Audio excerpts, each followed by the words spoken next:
You went through the interview process. They've given you an offer.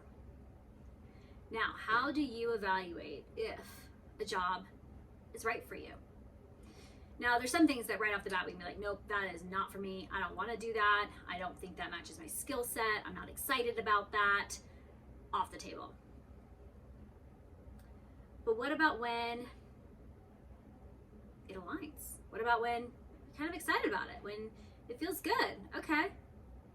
How then do you start to determine if it's really going to be for you, or if you might want to change your mind and do something else? Or maybe you have 2 offers at hand and you're debating between them, or 3, right? There's a lot of criteria that one uses to determine if something is for them or not.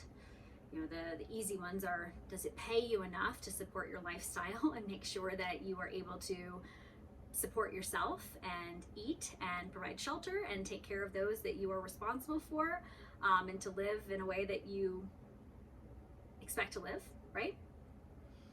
Up to you to determine if you can take more or less than, you know, maybe they're offering, or that you thought you could live on.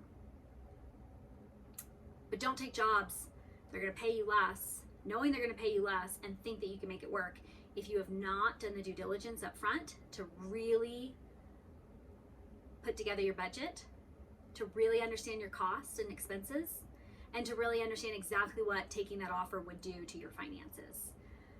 I've unfortunately seen this many times. I even did it myself. I took a pay cut to move at one point in my career, and I knew what it was going to do to me financially. And I, fully expected that after a year of waiting out a non-compete, then I'd be back to kind of where I had been previously. But it still is very financially difficult. It actually, incurred debt as a result of that decision. And while it was the right move for me career-wise, financially it was tough.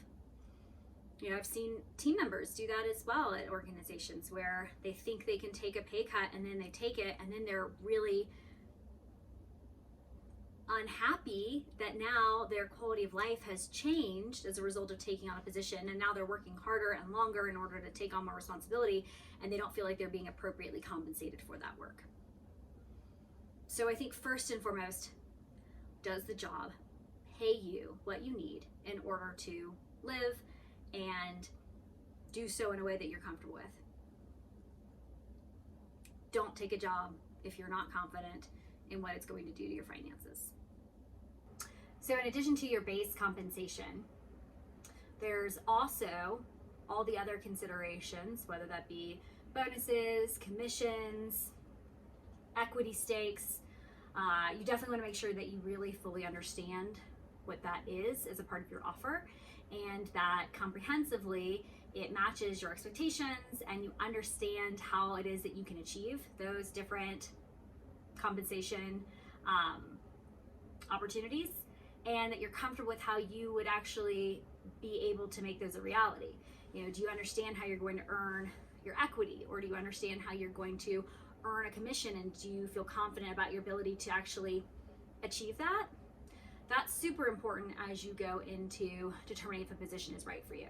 There's organizations that will have sales team members with commission-based structures, and the team member thinks, oh gosh, I'm going to earn so much money, and then they don't realize how difficult it might be to build up their client base and to get to a point where they're actually earning that level. And as a result, now they're operating at a much reduced income structure that maybe is not sustainable. So make sure you fully understand the scope of your offer and exactly what it entails.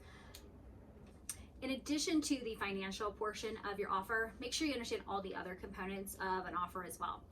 So that includes your health insurance, your disability insurance, your paid time off, any other opportunities or incentives. Some organizations do corporate retreats and programs, or others will offer different perks or travel bonuses, or there's lots of different ways that an organization elects to incentivize their employees. But make sure that you fully understand all of that, the full scope, and then if you have questions, you're actively talking with the hiring manager and the HR team ahead of time. You don't want to accept an offer and then be surprised once you've taken it by things that you were not anticipating. You know, that includes union status, that includes the healthcare actual benefits, what your cost is going to be, that includes, you know, what is taking time off actually look like, that includes, you know, how frequently are you paid? Are you paid out on commissions? You know, is that something that you accrue quarterly, monthly? It's paid out at the end of the year, right? Like, these are all important things to know and understand as a part of the role and the offer to determine, like, at a baseline level, does this meet my expectations, and is it something that I would want to work for? Is my time, my energy, my effort, my skill best used in this position? And that's something that I don't think enough people truly take the time to consider. They think, gosh, I got a job, great. And then they don't pause and say, does this job help me recognize and realize what I'm looking for? I mean, my first job out of college, right? I had an offer and I thought, oh, great, I get paid this base salary. It's above average and I get benefits. Cool, great, I'm good, let's go. I didn't even know what the benefits were, right?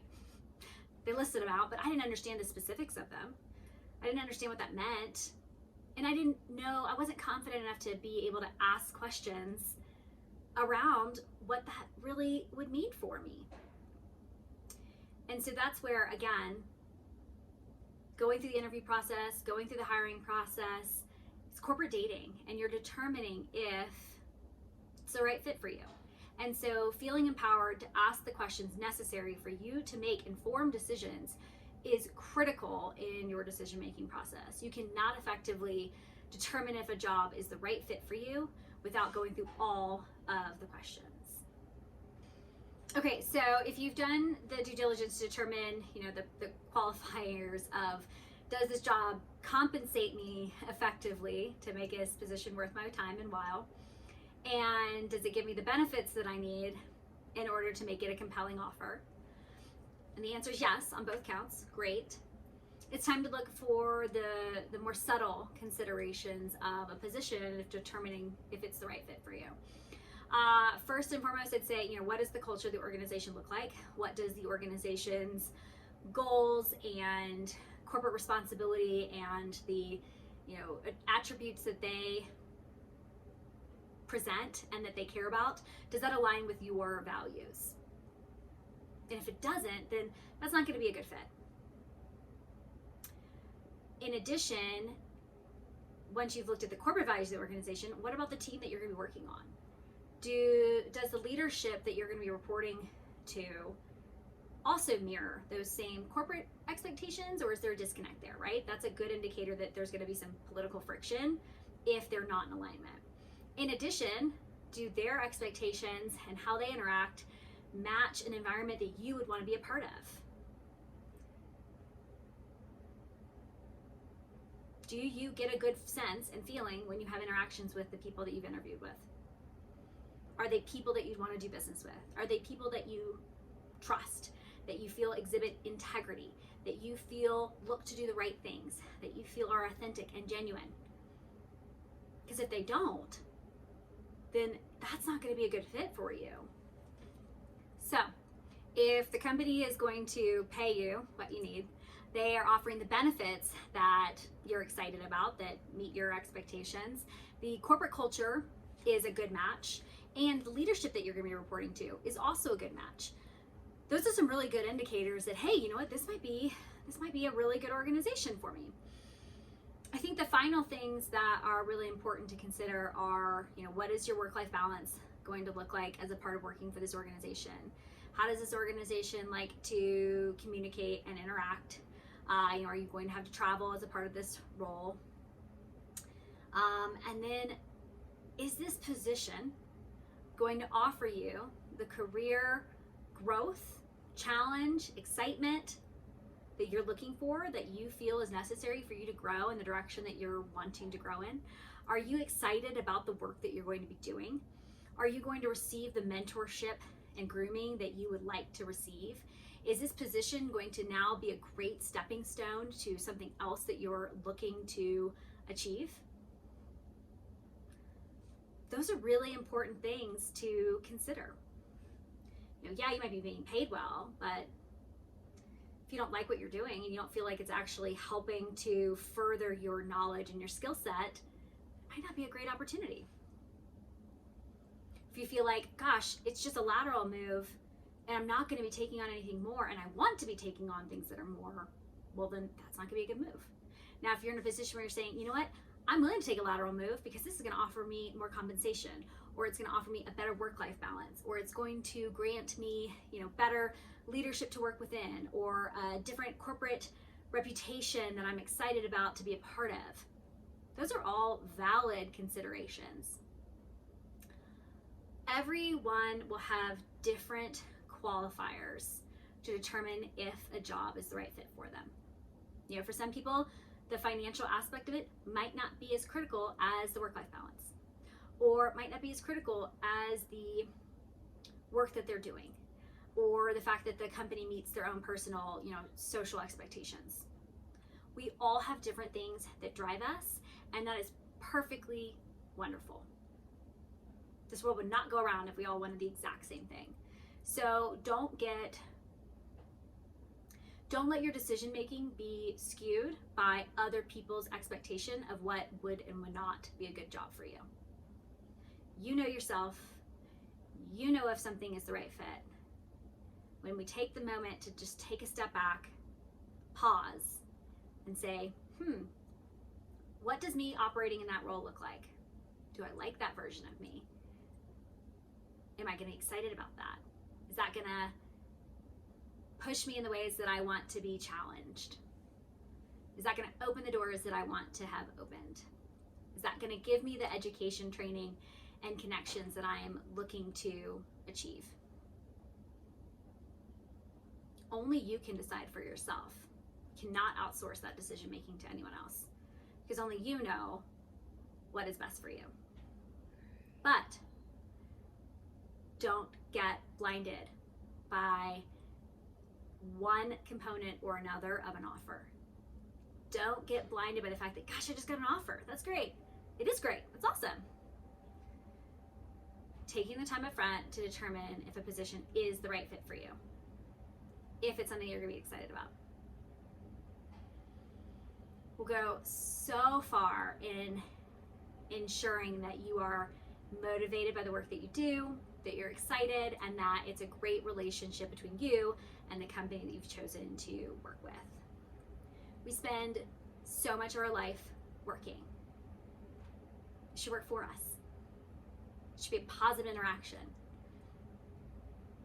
Work does not have to be slave labor.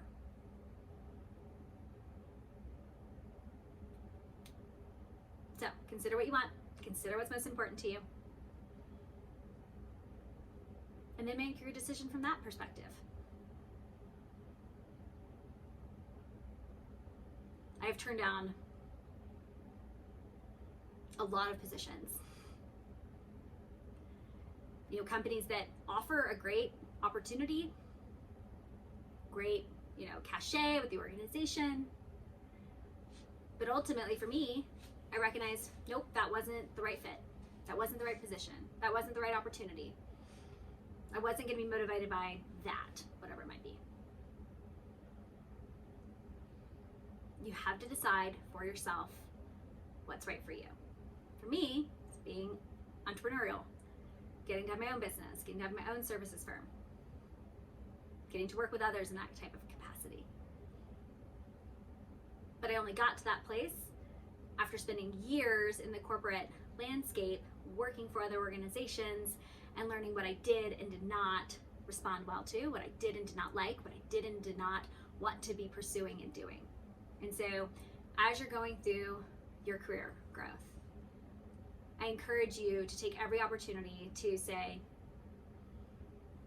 I like this. I maybe don't like this. I want to be doing more of this and less of this. Because that will help you refine your choices as you move forward in your career and as you make decisions for yourself, which direction you want to go.